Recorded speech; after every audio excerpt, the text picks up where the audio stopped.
Alrighty, hello everybody. In this video, what we're going to be doing is we're going to be creating a multi-view drawing of an object that we created in OnShape. So for the past week, we've been focusing on using pencil and paper, right, to create these multi-view drawings. We created those three orthographic sketches, and then we created the one isometric sketch, right? And so now what we can do is just get rid of the pencil and paper because OnShape will allow us to create those multi-view drawings in their software, okay? So you should have one part created. And so if I hover over this, it will actually show that part. And so if I click on it as well, it'll select that part, okay? So let's say for some reason, if these were two separate parts here, this might be the case for some of you, but I'm going to go ahead and venture to say that most of you, this will not be the case. But if you do end up having ever two parts that need to be combined, so that you have part one and part two, and then you want to create a combined multi-view drawing of those two parts, then all you've got to do is go up here to the composite part button, click on that, and then if you select the two entities that are different parts, then this will actually combine those, okay? And then basically what you'll do is instead of right-clicking on part one, you would right-click on your composite part. Okay, but for most of you, you've probably just got one part in here. So just follow what I'm saying right now. So go ahead and select part one and then right-click it. And then what you're going to see is it gives you the option to create a drawing of part one. Okay, and so this is how we're actually going to be able to create our multi-view drawing of our part. Next, this window is going to pop up. It'll ask you to select a drawing template.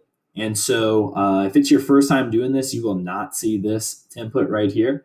So if you click right here, show OnShape drawing templates, then it will bring a drop down of tons of different drawing templates that you can select. What we're going to end up doing though is we're going to follow the ANSI inch template. This is because we're using the ANSI standards, and then we are also measuring our object in inches. So I'm going to go ahead and select that.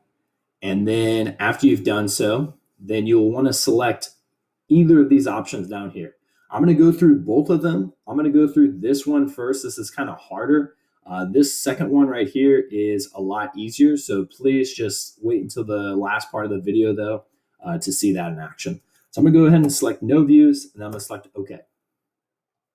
And so what's happening is it is rendering our drawing.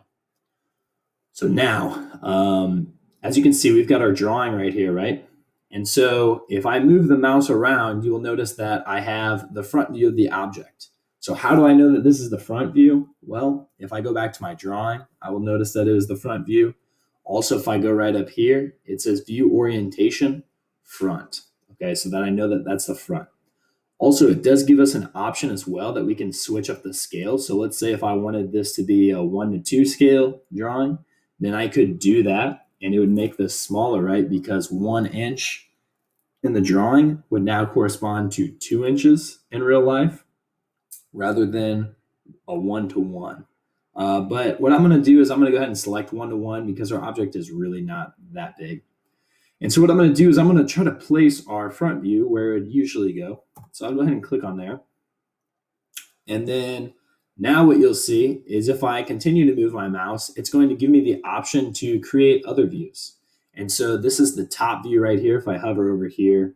And then also if I come down over here, you'll see that it does render the right view as well for me. So what I'm going to do is I'm going to go ahead and create this front view, and I'm going to place it about right here. Okay, so now after I've placed that, you might notice that I don't have another view inserted in here. And so what you can do, there's two different options. You can either go up here to the insert view, and then you can select the actual view that you want. So let's say we want the right view. Then you can go ahead and select that, and then you can click wherever you would like to place that. So we could place it, like right here. Okay. So then now the second option that you have is you can always click on your object. And then if you go to this projected view right here and click on that, then it will actually prompt you to create another view as well. Okay, and so I'm going to go ahead and put the isometric view right here, and I'm going to click that.